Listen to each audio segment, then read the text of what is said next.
Vasudeva Sutam Devam Kamshachanuramardana Devaki Paramanandam Krishnam Vande Jagadigurum.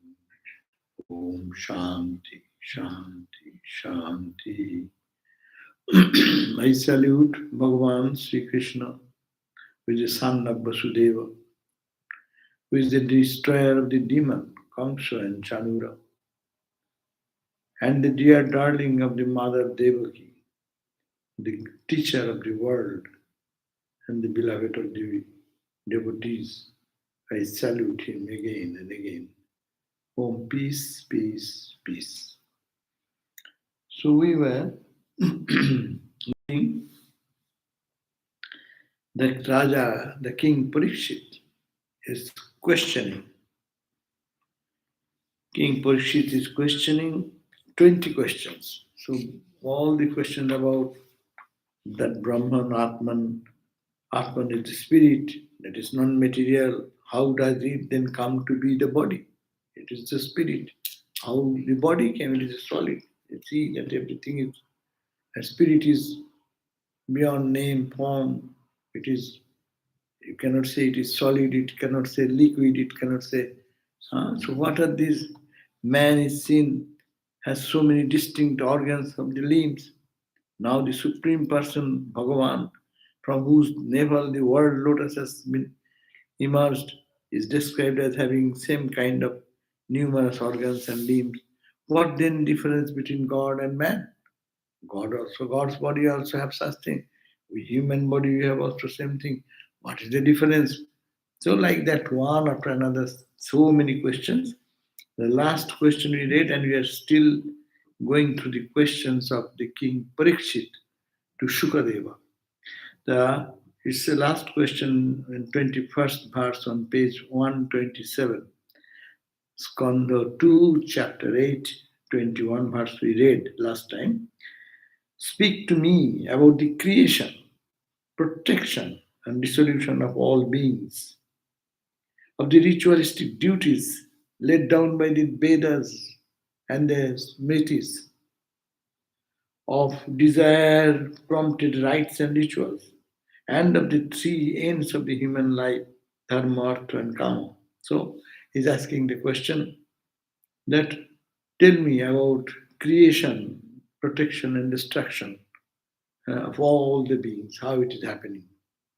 Talk me about the duties, what duties we have to perform, ritualistic duties to perform, which has been said in the Vedas and in the Smriti Shastra, that means Bhagavad Gita, Bhagavat, these are called Smriti Shastra.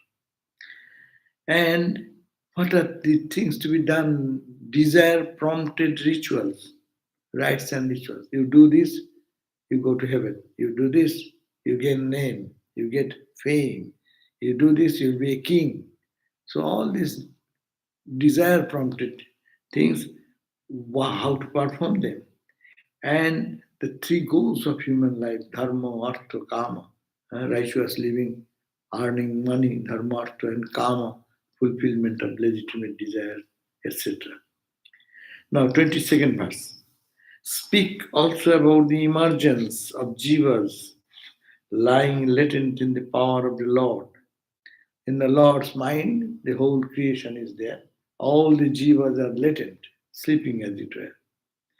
And the origin of atheism, right from the atheism, the philosophy of non-existence of God idea come, of the bondage and liberation of the Atman, how the Atman is bound, how the Atman gets free, and of one's absorption in one's real nature, and how one can get absorbed in the real nature of the divine and be ever free.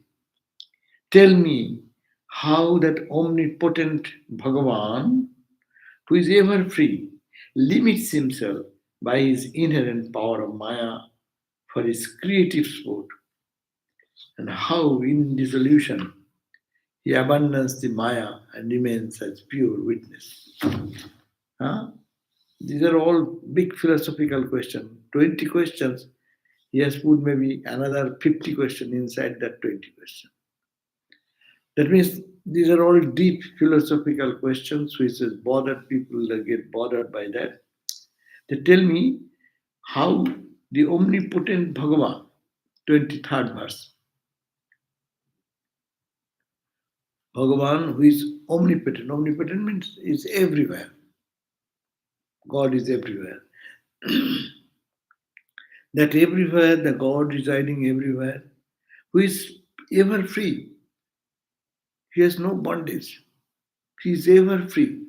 How then limits himself by his Maya, you say, by his Maya, he limits himself for this creative sport. He comes down like a human being. How he, one who pervades everywhere, how can he come into a human body? You say by Maya. And how, in the time dissolution, he means God abandons that Maya. When he does not want any creation, he gets out of the Maya and then remains as a pure witness. How these contradictory things are happening? 24th. O great one, it behooves you to give proper answers to these explicit, implicit questions put by me who have taken refuge at your feet. Now, teacher should be extraordinary. Student is also extraordinary. Student has questioned 20 questions, a serious question, one after another. Teacher will have to remember. And now he will go on responding to this. My God, huh? If someone tells me one question, 3 questions one by one, then I forget what they say. Huh? 20 means another, you can include about 50 questions have been injected. And he remembered and he will now respond to one, to the other. The extraordinary brain, no? They are very great scholars and in extraordinary intelligence. So it says, "O great one, it behooves you to give proper answer. Please give me the right answer to these explicit and implicit questions put by me, who have sarvam etatcha bhagavan pritchate me anupurvasa tattato arhasti udahurtum prapannaya mahamune." I am taking surrender, O Mahamuni, O great sage, I am taking surrender at your feet. Please give me the answer of all this. 25th verse. In these matters, you are as much as an authority as Brahma himself. Because you are Sukadev, you are ever free soul. To me, you are like Brahman itself. You know everything. That's why I am asking you all these questions. And you are the right person who can answer this. Huh? You should put question to the proper person, no? And if those people who don't know that subject, and you ask that question, he may answer, that will be a foolish answer.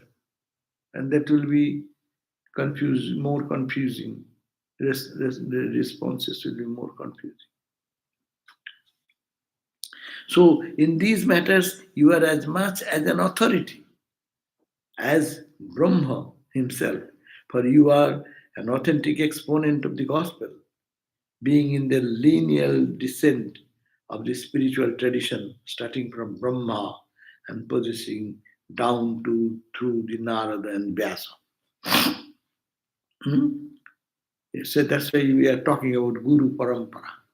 The teacher should follow the student, his student, his student. That this should be the lineage of spiritual thought currents flow, like a pipe through which the water flows. One pipe to the other pipe, they put it in the socket, no, and make that long. So the flow of the supply comes from very high. Brahma himself, God himself, when first appeared, he gave this wisdom. Then it trickled down through the Parasara to Vyasa's son, Shukadeva. And you are Shukadeva standing before me. You know everything. You are like Brahma. You are like Brahman yourself. So give me these answers because you are descendant through this lineage. All others here are only saying and doing what the ancients have said without any direct initiation into authentic tradition. People may talk, I may talk something. That will not do. Your Vidya should be, it is called Guru Mukhi. Vidya should be knowledge, should come from Guru's mouth. Because there is the authentication comes. Whether the tradition, see, someone can give you a direction to come to this Hollywood temple. Huh? But a good GPS can give you direction. Anyone can give a direction, but I do not know whether I follow that direction. I may be going to some other place. But you belong to that tradition which has been tested and verified and authenticated again and again and again. So you are the person who can authenticate and then give me right a response. So Or there is a verse that Swamiji chanted in the Parliament of Religion that all the rivers is going to that one ocean. So no matter whatever the direction is, it is bound to go to the same yeah, ocean. but it will take time. Yeah, of course you can do. So we said that some other place we may go, but there is Other no place, some other place. place you may go means in between you go to other place. By that time you could have reached the goal, but you are going in now and here and oh you come here. We have many times when you used to travel not before GPS in this country. You have to read map very well, and you follow some map and follow this. And sometimes, okay, I know I will go this, and then you go to certain find certain spot, and you drove 1 hour. We'll reach 1 hour. 1 hour is gone. What is that? Then you go to the grocery shop or go to the gas station, and then said, "Brother, I want to." He said, "Oh, I do not know." Hey, hey, say no. And then afterwards they said, "Okay, but you have come this way. You have to go this way and take right at near the McDonald." And then you go and one McDonald and you get another McDonald. You misunderstood one McDonald. And then you there also you spend some time. And then go back. It will take longer time. And what is the Guru Mukhi Vidya? What is the traditional wisdom?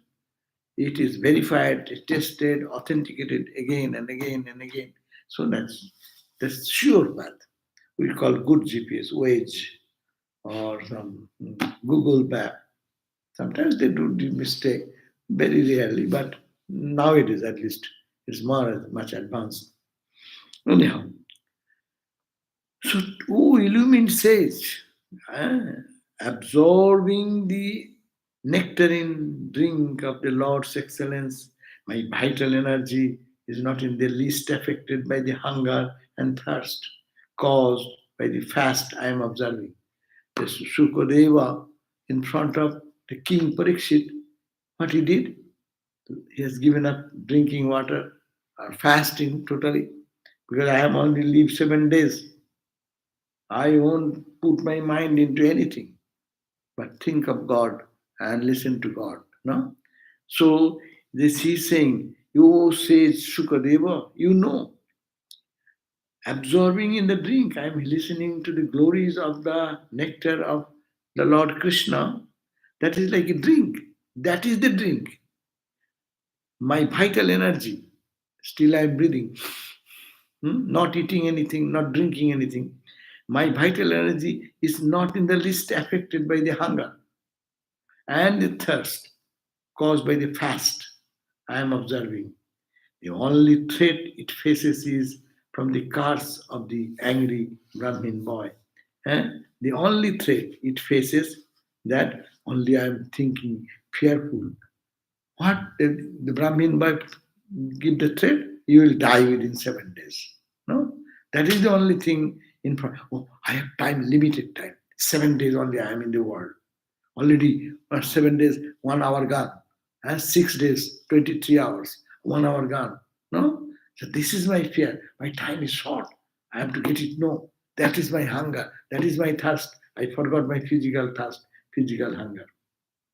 That called the That is called the real, genuine urge of a student.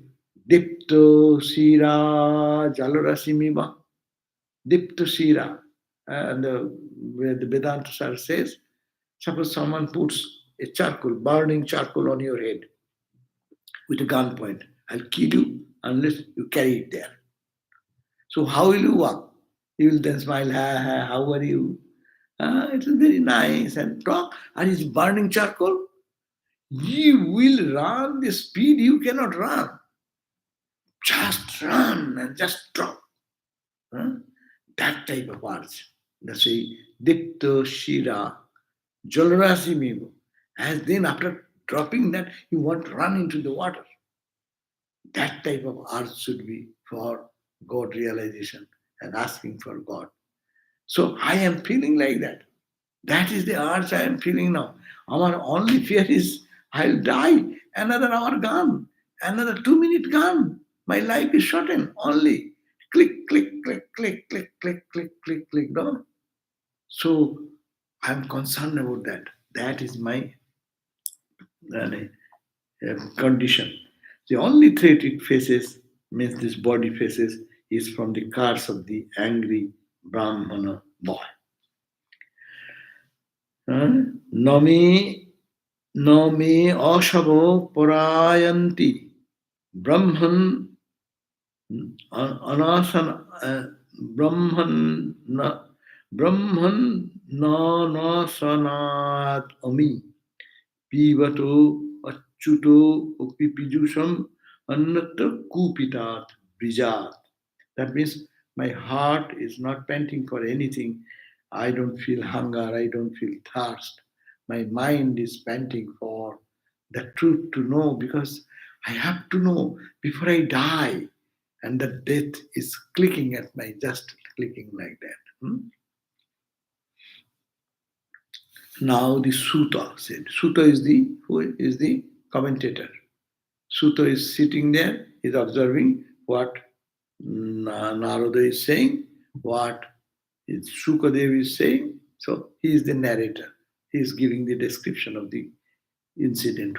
Then the Sutta said, 27th verse, that says Shukadeva, being mightily pleased with the request of the Parikshit, expounded in that assembly this great scripture which is called Bhagavata, equal to the Vedas, which was first revealed to Brahma by Bhagavan himself at the beginning of the Brahma Kalpo, the beginning of the Brahma's lifespan. So this Bhagavat was first uttered by whom? By Brahma. Brahma is the first creation. So first being, when he created, it came out of his mouth. So it is the eternal truth. So this says Shuka, he was very pleased. How? Why? This earnest request of the king, at the earnest request of the king Parikshit. Then he expounded. What he expounded? He expounded that knowledge, that Bhagavat, what we are reading, going to read now. It is almost like Vedas, because it has how many thousands of verses? How many thousand? Bhagavat has how many thousand verses? 18,000. Baba. 18,000 verses. Baba. So it has been said by Brahma himself, and they retain that knowledge. It is coming down, and the Sukadev was pleased to narrate that to this King Parikshit, who is just waiting to die. That's why he says, I am afraid of the death. Death, why? Because my time, if I don't get this knowledge before death, I'll have to born again. I don't want to do that. I want to have full knowledge before I die. 18,000. Remember, 18,000 verses are here in the book. So when shall we finish 18,000?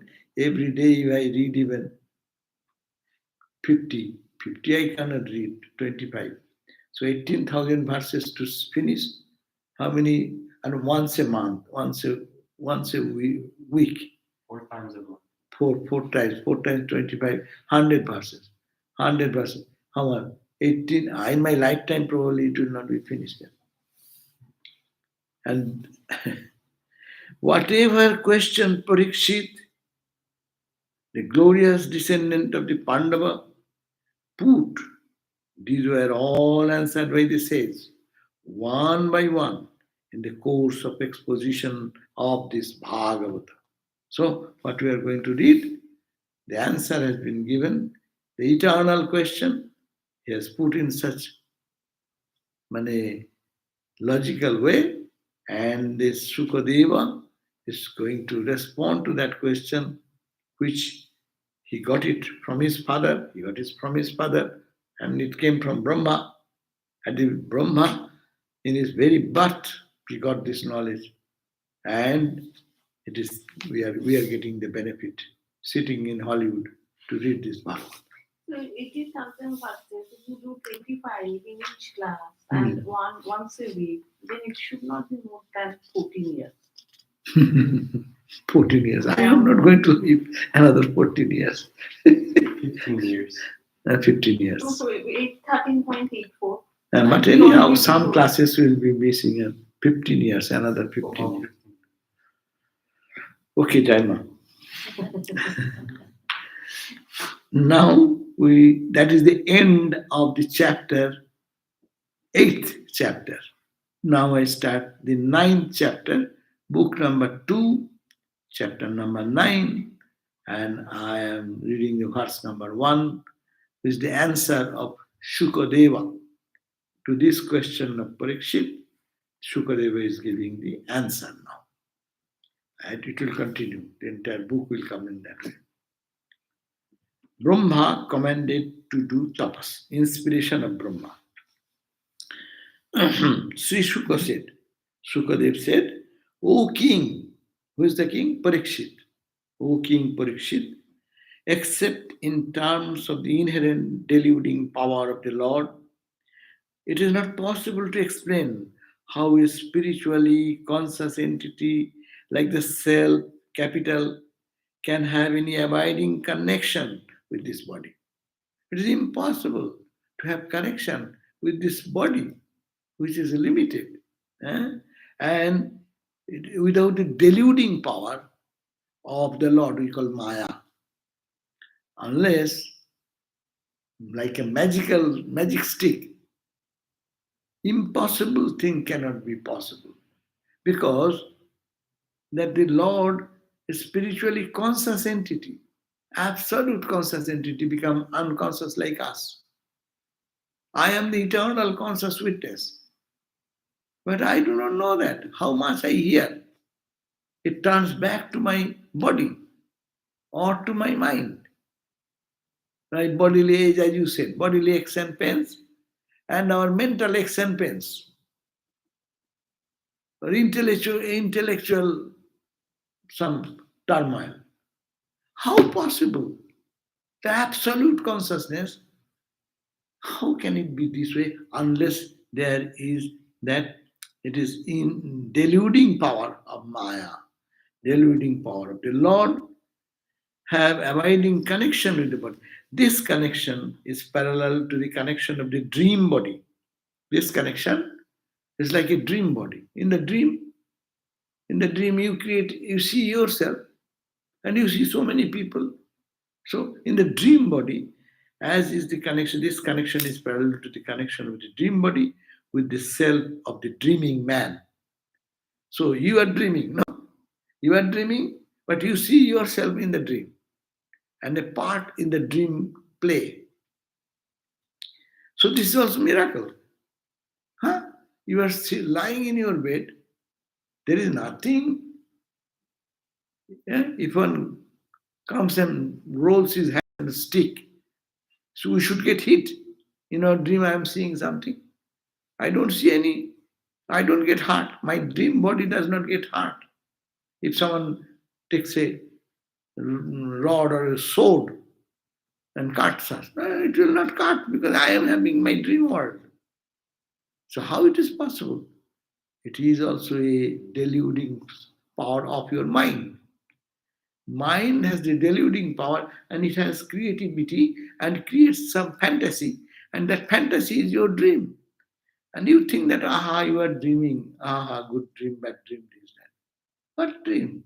Who is dreaming?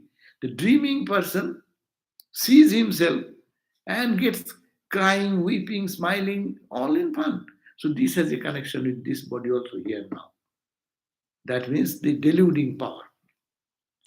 Because of Maya, which has innumerable forms, the spirit, capital, shines through these numerous forms. Eh? There is innumerable form. In the dream, we find innumerable form. Here also innumerable form. Eh? Maybe pleasing form, unpleasing form. The spirit shines through these numerous forms. The energy shines through these numerous forms. They become alive. They are smiling, howling. Someone is smiling, someone is dancing, someone is killing, someone is drinking. All types of things are going on because of the shining power of the consciousness behind. Delighting in the gunas or prakriti, he thinks, this self thinks, this is mine, this is myself. This Vedanta now, see, this bhakti book. It's called the Bhagavatam, the bhakti book. Where is bhakti book? It is all jnana, the Vedanta. This is so the delighting in the gunas, we enjoy being in the gunas, sattva guna, rajaguna, tamaguna of the prakriti.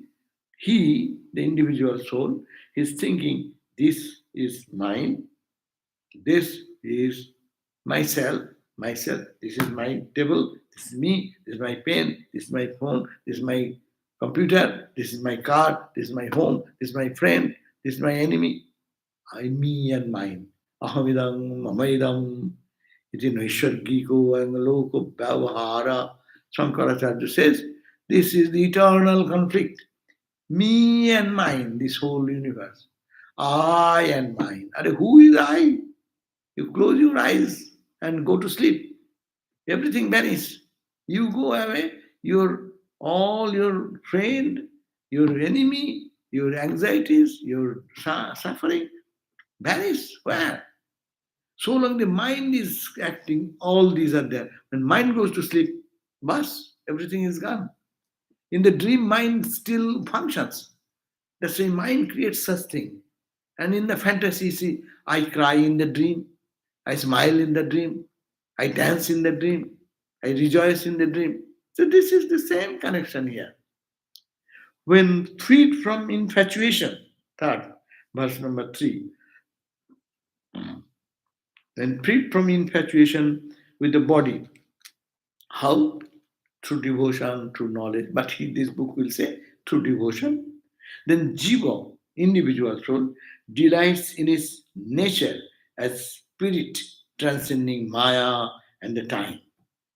So when freed from this and when the Maya drops, when this delusion goes away, when me and my idea goes away, then this infatuation with the body, that this infatuation with the body, this body is mine, and anything connected with this body is my. So this, the jiva, the individual soul, delights in his nature as spirit, capital, and transcending spirit, and transcending Maya, and transcending, what is Maya expression? Time. Time, space, causation is Maya.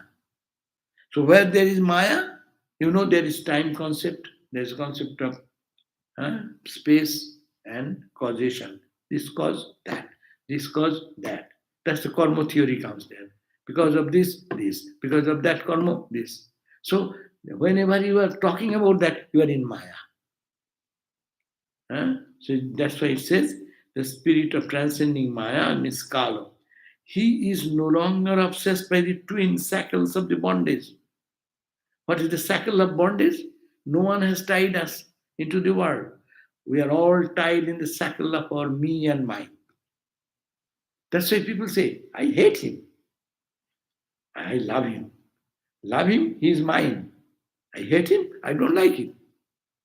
So this duality is functioning because of this shackle, bondage of me and mine. It's really this.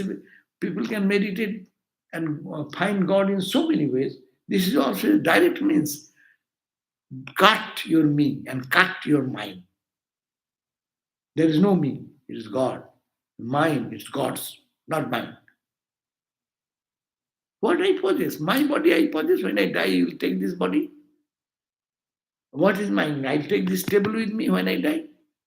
I like a most beautiful watch. Shall I take it with me? I like some money. Shall I take the money with me? Or gold and jewelry? Shall I take it with me? What will you take? So if it is yours, then you could take. It is not yours. To cut this bond of me and mine is another way of Vedanta. The everyday thing. My all bondage is coming in me and mine. You say thee and thine, oh Lord, it belongs to you, and everything is you. Then you are free. The moment one can say that, all trouble goes.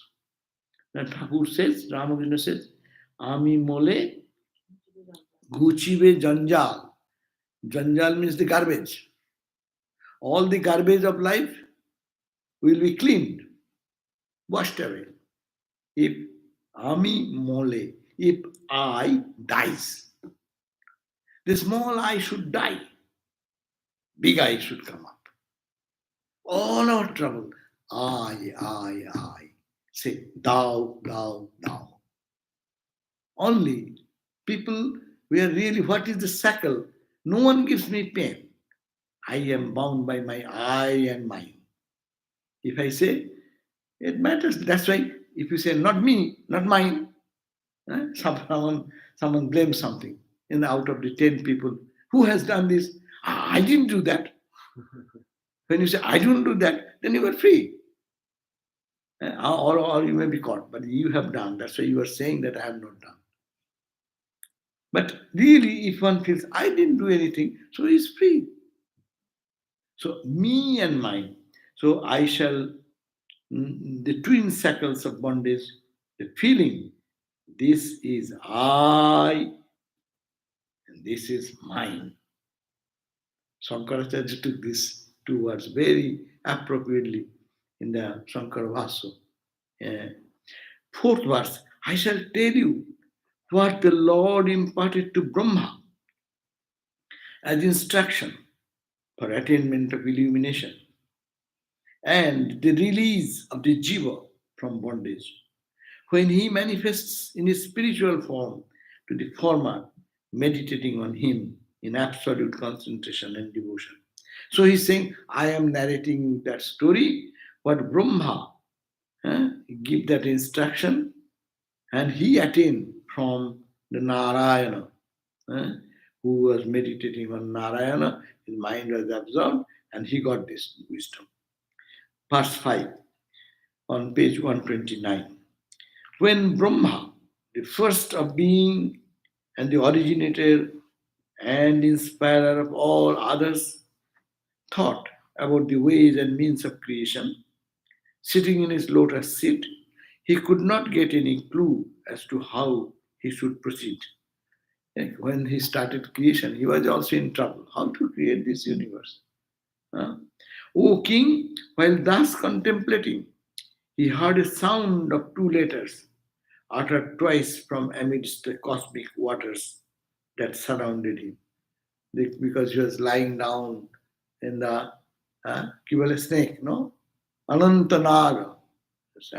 He was lying down, the Lord, and he sounded two sounds from the silence of the ocean. These two letters, the wealth of those who have no material wealth, are tapa. Brahma, the Narayana thought, I shall create this. I am alone. Vedanta says, Ekoham bahushyama. I am alone. I want to be many.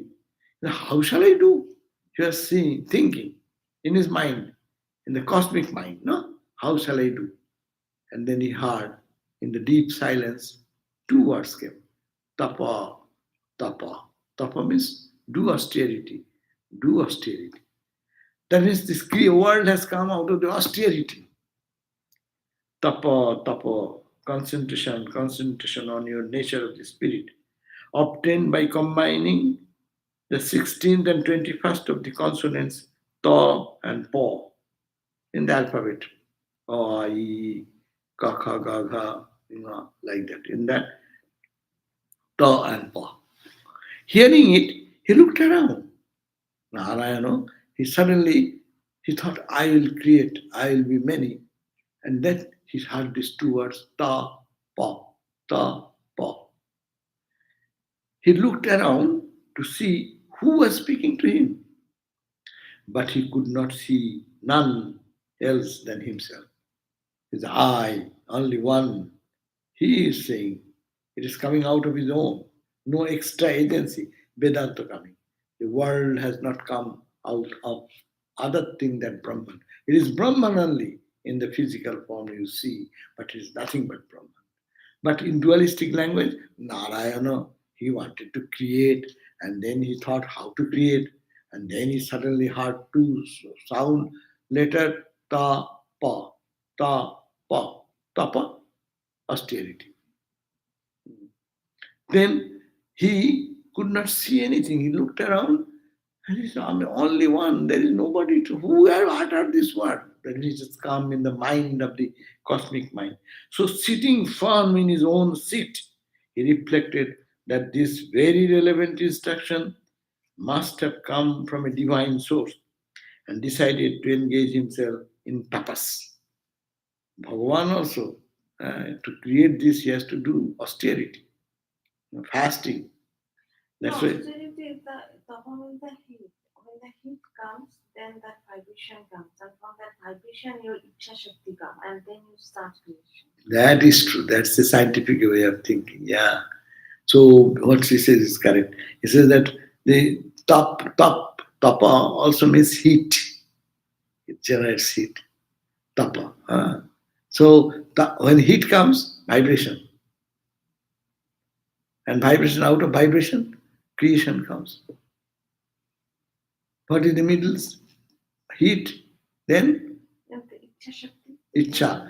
Ichha Shakti in the beginning. His desire. I want to be many. And that, this austerity means heat. Heat generated out of that. That means mind become little agitated or something. And then came the vibration and the whole world. That's why this world is the expression of Om. No? Om, that word also, another way. That is the vibration to manifested in this world. And this, when they manifested, it goes back through uttering Om into the source. He who is the most austere among the austere, possessed of infallible insight, understood the meaning of tapas and engaged himself in it for 1,000 divine years. That divine year means big year. 1,000 years, that itself is big time, no? We cannot do 2 days austerity. And he's saying 1,000 year. And 1,000 year, not human year, divine year. Year means our 365 days is 1 year, no? It says 1 day of us, one year of us, 365, is 1 day for our forefathers. Forefathers are those who have died, grandfather, grandmother, or their mother. So those subtle bodies, for them, it is only 1 day. Our 365, our 1 year is 1 day for them. And their 1 year will be 1 day for gods. Like that, multiply by 10,000 years. Bahava. That means long time to create this vast universe, stars and galaxies. God has to work hard. So controlling the vital energies. Narayana, so he also started controlling. Or what to control? There is no creation. Where he is controlling, God knows. For whom he is controlling, I don't know. He is the alone person.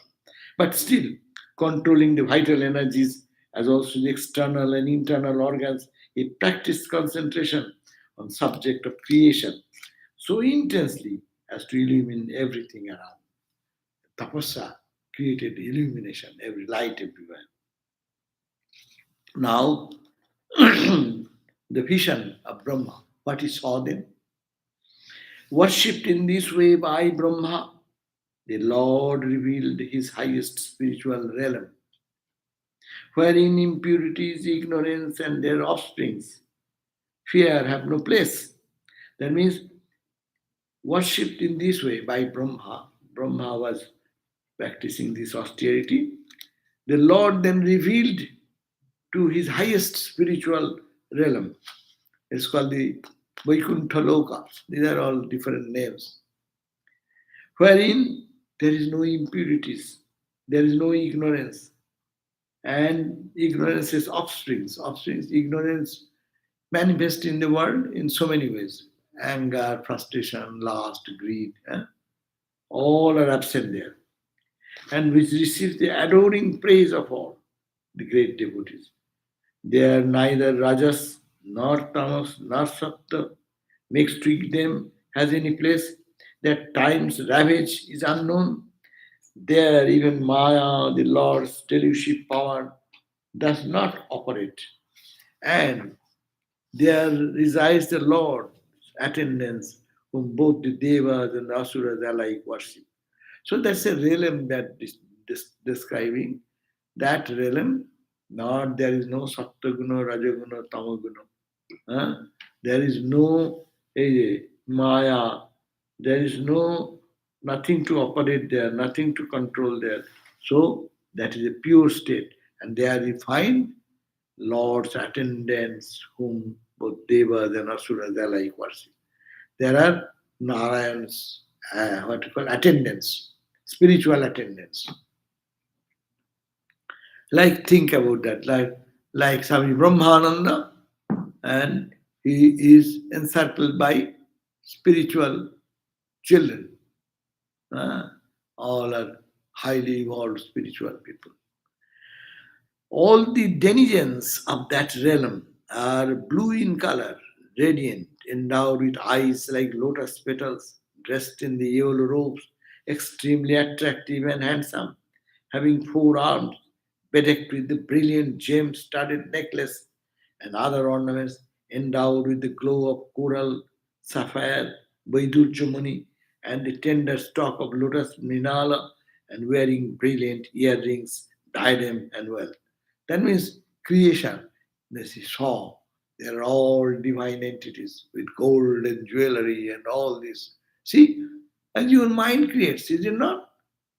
Your mind in the night time, how impossible things are created there. So similarly, this is also the same.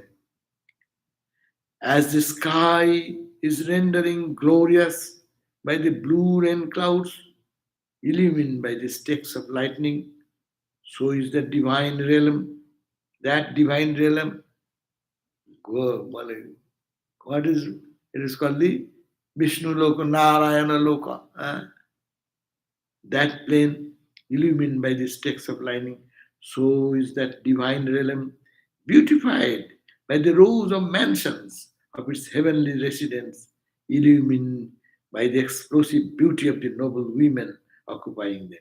So there are all the beautiful girls are there, beautiful houses are there, all in the heaven. That heaven is a place of all beauty, all goodness, all holiness, and all extraordinary wealth and prosperity. Their Sri Devi means Mother Lakshmi. Their Sri Devi, possessed of unimaginable beauty, is adoring the feet of the Lord with rare and invaluable ingredients. No? And what Lakshmi will do? Lakshmi is rubbing the feet of the Lord Narayana. In that plane. We think that you go to Ramakrishna, what will you see? You will see that Ramakrishna is there and they are singing and dancing and chanting and talking and going to Samadhi, that type. Here also, you think of Narayana, so Mother Lakshmi is there. Mother Lakshmi with all ornament, jewelry, beauty, extraordinary beauty, serving the Lord Narayana. Even when she, Miss Mother Lakshmi, sits on the swing for relaxation, there is a swing. I imagine all these types of divine entities. People get relaxation, we have a swinging chair. People roll like that. So there is also a swing. And Mother Lakshmi, being tired or relaxing, when she sits on the swing for relaxation, with all charming excellence of the spring season surrounding her, and the bees humming delightfully around her fragrant tresses, she has nothing but the praise of the Lord to muse or sing about. Huh? So all the bees are running around. Oh, Baba. They don't bite, of course. They only sit around Mother Lakshmi. There, Brahma saw him, who is the protector of all devotees, the Lord Narayana. There he saw Narayana. We saw him, who is the protector of all devotees, who is the Lord of Sri Mani Lakshmi, Lakshmi Natha, Srinatha. That's why Srina. That's why Srinathe Janaki Nathe. The Natha, Lord of Sri, Mother Lakshmi is Narayana, who is the protector of the all jagnas, of all the worlds, who is all pervading, and who is attended upon by the chief servants like Sunanda, Nanda, Prabha, Arhana, and others. Brahma saw him, who is extremely gracious to those who practice self surrender to him. He saw Narayana, who is extremely gracious. Gracious to whom? To those people who are practicing surrendering, self surrender practice. Who is a delight to the eyes, whose face is illumined by a gracious smile and rose tinted eyes, and who is marked by his diadem, ear ornaments, forearms, yellow cloth, and sea adorning his chest. That is the Narayana or Krishna. Or Krishna with a yellow cloth adorned in his chest, sea, the sign of Lakshmi. Brahma saw him seated on a throne of a great majesty and surrounded by the 25 expressions of his creative power, Shakti. These beings, the four primary categories of Prakriti, Purusha, Mahatattva, Ahankara, and other 24 categories of 11 Indriyas, 5 Bhutas, 5 Tanmatras. See, total Vedanta. 24 principle, cosmic principle. Sankha. He was but transcending Sankha also. Not only the Prakriti, Purusha, Mahatattva, Ahankara, 24 principles. He was also surrounded by his own 6 divine majesties consisting of Ishwarja. Hey, we are talking about Thoro Ishwarja. 6 divine majesties consisting of Ishwarja, lordliness. One is lordliness, Virja, prowess, Jasha, fame, Sri, beauty come, auspiciousness, Jnana, omniscience, and Vairagya, renunciation. These are the sorrow, Vaishwarja, 6 treasures. Beauty, etc. In other, these powers are very partial and impermanent. But they dance attendance on him always, though he is never attached to or attracted by them, being ever established in his innate spiritual glory. This Narayana is called Bhagavan. Bhaga means Vaishwarja. Vaishwarja means this majesty. That is called the Vaishwarja. What is God's majesty?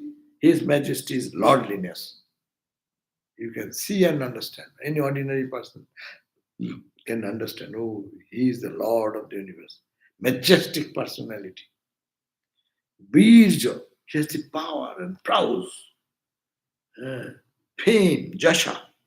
Yes, his fame is everywhere. Sri is beauty, which is auspiciousness. Jnana is his knowledge and omniscience, his all-pervadedness, and Vairagya, renunciation. In others, these powers are very partial. In all other people, in all other gods and goddesses, these powers are very little. But in Narayana, it is all full. But they dance attendance on him always, though he never, but he does not try to keep them, but those powers, as he follow him wherever he goes, these six powers, he never attached to, he is never attached or attracted by them, being ever established in his innate spiritual glory. 17. On seeing him, the creator Brahma was bathed in bliss within. He saw this Narayana in this form and he was overwhelmed with love and affection. He was almost bathing, taking a dip into the wealth of joy and bliss, which overflowed as horripilation all over his body and as torrential tears from his eyes. He fell down in prostration at his holy feet, which are attainable only to the highest form of devotion based on jnana characterized Paramahamsas. The Paramahamsas, who have the highest knowledge, they can only have this type of devotion. So he prostrated before Narayana. Who? Brahma. Brahma prostrated before Narayana with this power, seeing that unabating power in his life. Then the Lord, a veritable embodiment of love, took Brahma by the hand as an expression of affection. So Narayana was kind. He took Brahma in his hand up and addressed him in words surged with graciousness of his face, while he, Brahma, the chosen one for the work of creation, stood before him with a heart overflowing with devotion. So Brahma stood overflowing with devotion. Narayana held him up out of compassion to bless him. So we have 10 minutes more. 524. 524. Yeah. So we can read little few pages. So Brahma's request to the Lord. Now seeing so, and seeing the Lord Narayana, in whom all the powers are there, but he does not care for that. But they live with him, the powers. Ordinary people work so hard to get the powers. But those powers are with the Lord Narayana, who is the cause of creation. So it is there. So the Lord, yes, what did you say? Question is yes.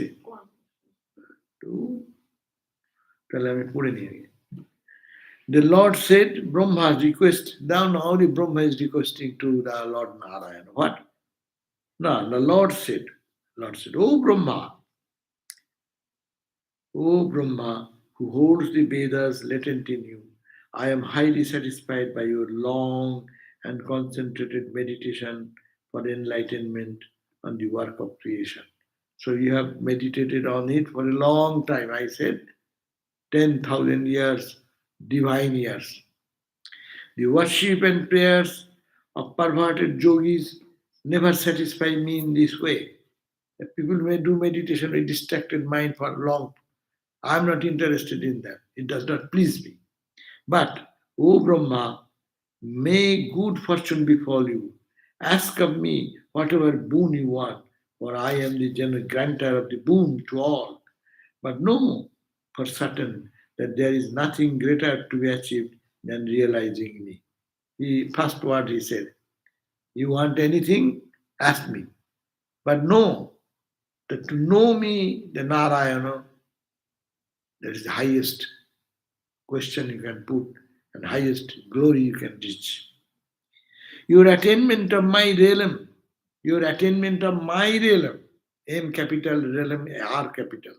That means this loka, the divine plane, is because I willed it. It is not the result of pure tapas, though it might be an occasion. That you are able to perform this tapas, that means inward concentration at my command, was also the result of my will. That means there is nothing you have. It is my will, I wished it, so you are able to do that. Here comes Ramakrishna said, the leaf does not move without God's will. So this is the thing the Narayana is saying in the Bhagavad. It is my will, my power which prompted you to do the tapasya, austerities for 1,000 years. And it is my wish that you could hold on to this tapasya. This is my power. When you stood utterly confused as to what you should do, it was I who directed you to perform tapas. Tapas is the core of my being, and the meaning of tapas is myself. Tapas is me, and tapas is the core of any realization. Anything you want to realize, we should do tapas. Everyone is doing tapas. Scientist is doing tapas in a lab. A builder is working tapas austerity in the heat and cold, so much work. So everyone is doing some tapas, creating some heat in him to concentrated practice. In this beginning, I create everything by tapas. By tapas, I support everything, and by tapas, I withdraw everything too. Tapas is my supreme prowess. So, here is the end of 23 verse. I will read next time. What is the question?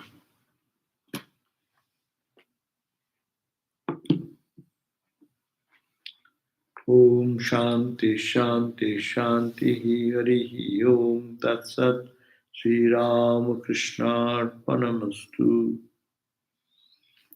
So now we'll have one or two questions.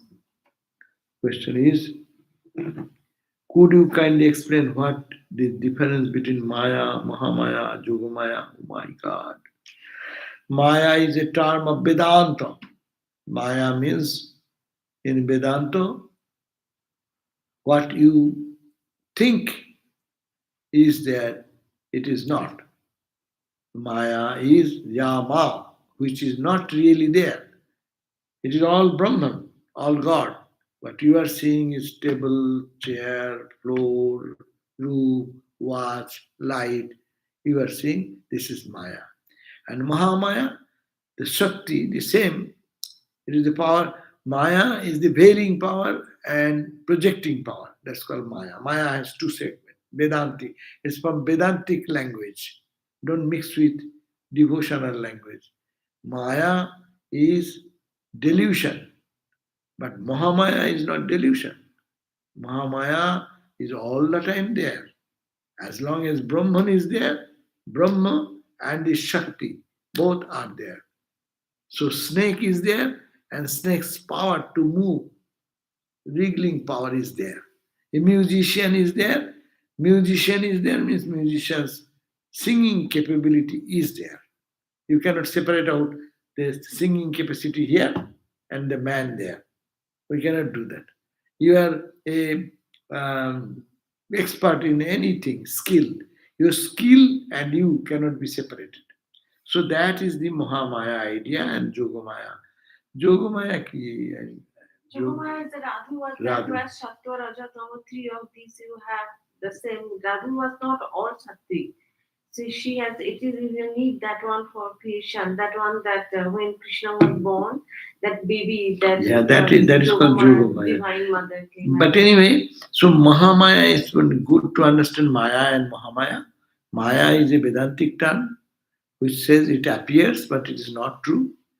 It is Brahman. You see that other than Brahman, whatever is you, there's Maya, a delusion. But Mahamaya is this power of Brahman or Brahma Shakti. But the Shakti is not false. It is the Brahman appearing in the form of Maya. So this is the difference. Is it possible to see Narayana in sadhana, or is that just mind and Maya also?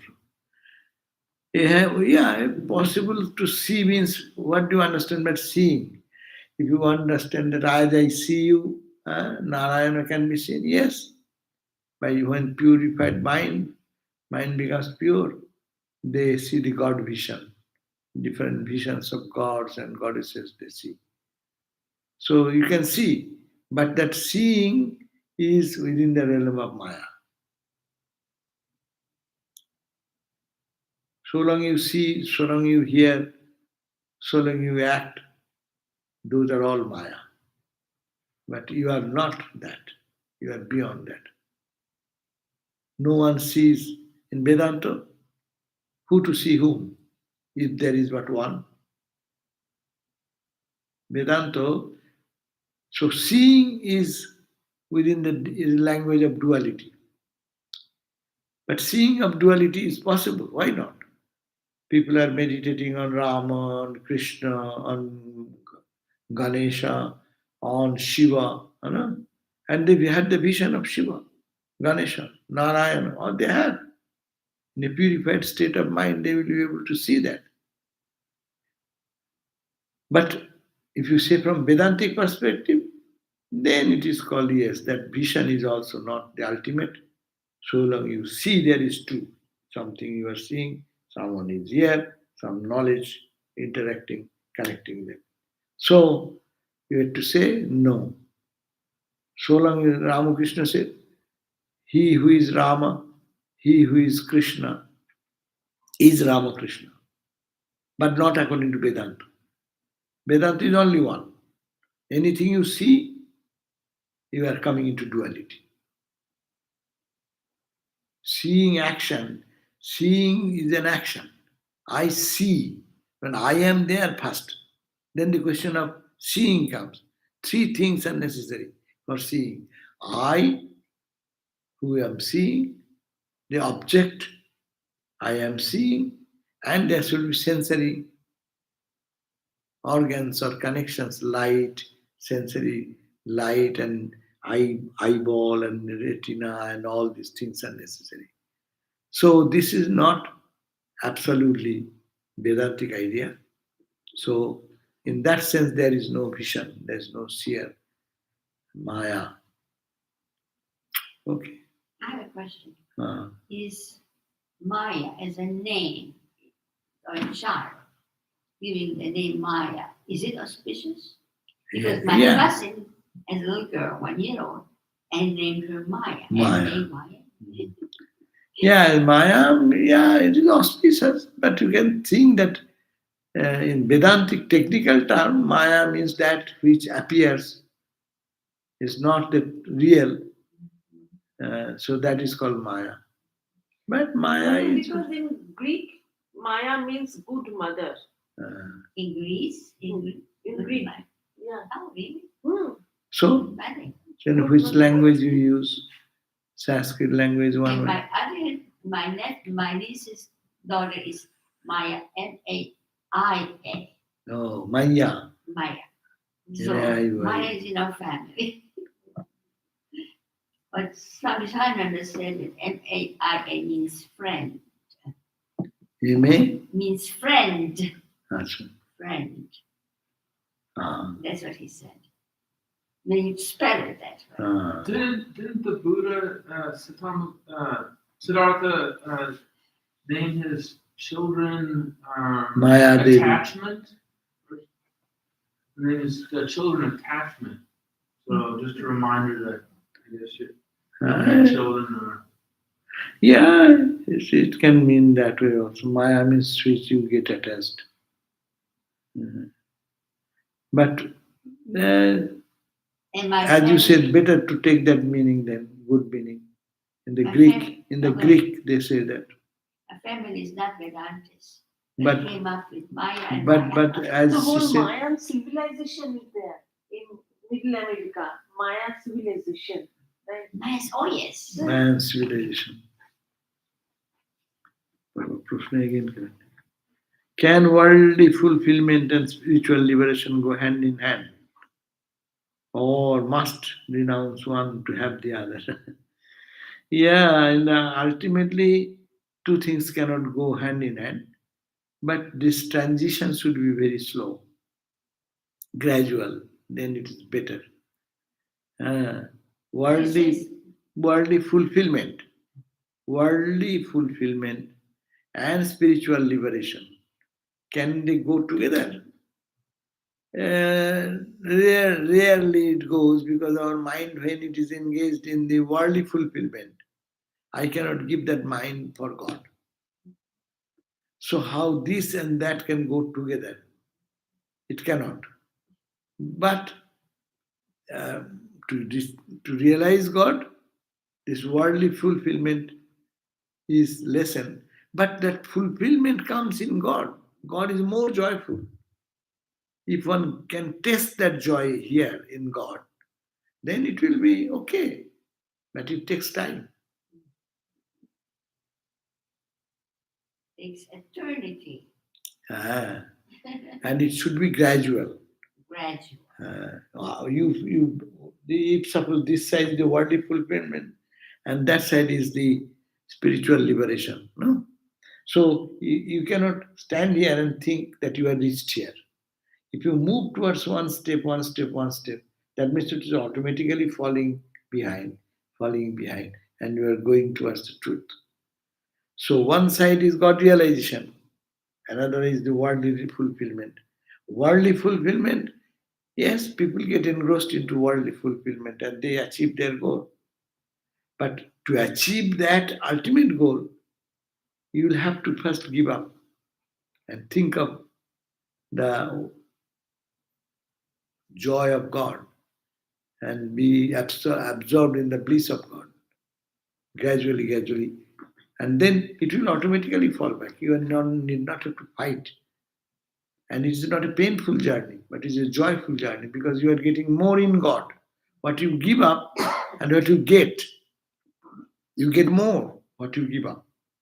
And nothing give up. Ultimately, you then come back and see everything is God. But that is the last state. So we have to first move towards God. And when we move towards God, we call it renunciation. Where I am renouncing this. It is not renouncing actually. It is receiving the total joy of God, giving up the little things of life. So it cannot go side by side. For the seekers of truth, we find that they always give up one to receive another. We cannot think that a school, a young boy or a girl will be all in fun and joy day and night, and nightclub and this day dancing, and he will do a good result in the examination. Two things cannot be done. To do a good result, you will have to give some time for study and other things. And that time you will have to give up this and this and this and that. In spiritual life also, but to get this big joy, then you have to give up little. But when you get it, you say, oh my God, I didn't lose anything. I got it more. Beautiful. So we end here. Jai Om Shanti, Shanti, Shanti. Peace. We shall be meeting again at 7:30, our class for Shanti Gita, peace song. Swamiji, I listen to the Shanti Gita online. Yeah. And so I miss the class, but I really listen. Very good.